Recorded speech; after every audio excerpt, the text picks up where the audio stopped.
ज्यो ज्यो तुम्हारा प्रभु सन्मुख होकर कदम बढ़ेगा तो तुम्हारे अंदर अद्भुत आनंद, अद्भुत उत्साह, अद्भुत उत्कंठा और एक दिव्य शक्ति, यह भी बात, एक दिव्य शक्ति तुम्हारे अंदर दैवी संपदा बढ़ने लगेगी, एक अलौकिक शांति रहेगी, दुख सुख में एक समानता का भाव आ जाएगा, कोई भी भोग तुम्हें प्रिय नहीं लगेगा, नहीं खान पान ते भावे है, नहीं कोमल वसन सुहावे है, सब विषय लगे ते खारा है, हरि आशिक का मग न्यारा है। संत जन देखते ही ऐसे लगेंगे जैसे स्नेह संबंधी जन मिलते हैं, अच्छा अच्छा, ऐसे संतों को देखते ही मन नाच पड़ेगा, आज तो हो भाग्य भगवत सन्मुख का, आज तो हो भाग्य हमें साधु समागम मिला, हमें संत जन मिले। तुम्हारी विलक्षण एक स्थिति होगी, कोई भी द्वंद्व तुम्हें स्पर्श नहीं कर पाएगा, निराशा, चिंता, भय, विषाद, कामना, वासना, ये सब क्षीण होने लगेंगी, केवल भगवत सन्मुखता। जब तक तुम भगवान की तरफ पीठ किए हो और संसार भोगों की तरफ मुख किए हो, तो तुम कुछ भी कर लो, तुम्हें सुख शांति मिलने वाली नहीं। जितना जितना तुम भोग संग्रह, धन वैभव एकत्रित करोगे, उतना ही अशांत और चिंतित और शोकित होते जाओगे। ये महापुरुषों की बात है, देख लो अपने हृदयों को। जितना तुम भोगों की तरफ बढ़ोगे, परिणाम में ये दोष तुम्हारे अंदर आएंगे। जैसे भगवत सन्मुखता, तो कैसे जाने भगवत सन्मुख है?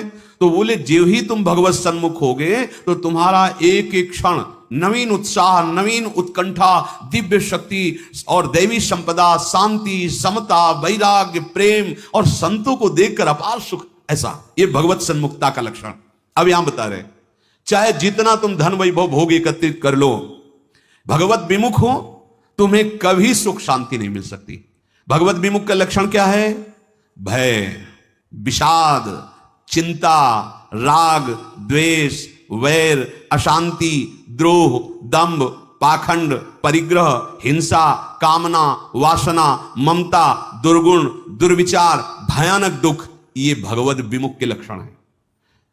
जो भगवत सन्मुख होता है, एक भी उनके हृदय में नहीं होते। ये जाचो जाचो, अंदर जाचो।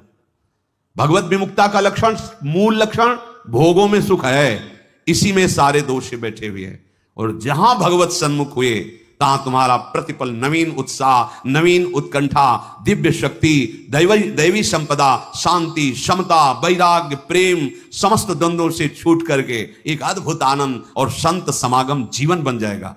देखो राधा बाबा पूर्ण महापुरुष हैं, कोई इनको जानना थोड़ी साधन साध्य के विषय में, पर आपको ध्यान होगा जब ऋषिकेश में उनके गांठों में बहुत दर्द, वात रोग के कारण, तो वो अपने निजी जन से कह रहे थे, भाई मुझे सत्संग में पहुंचा दो। वो सेवा करते करते शायद श्रमित हो गए होंगे या जो भी, तो उन्होंने बाबा की इस बात का सपोर्ट नहीं किया। बहुत बार कहने पर तो बाबा कहा कि आप ये जानते हो कि हम जा ही नहीं पाएंगे। उन्होंने कहा आप जा ही नहीं पाओगे क्योंकि आपकी गांठ, बोले ऐसा नहीं। फिर जो बाबा ने अंदर बात की, वो जो लिखा था कि भगवान श्री कृष्ण से प्रार्थना की कि प्रीतम मुझे इतनी सामर्थ्य केवल दे दो कि जहां से सत्संग सुनाई देता वहां तक मैं पहुंच जाऊं, और एक बांस डंडा उठाया और बाबा घसीटते हुए वहां गए। इस बात का बहुत प्रभाव पड़ा हृदय में कि इनको कोई साधन साध्य विषय अब जानकारी की आवश्यकता नहीं, पूर्ण महापुरुष है।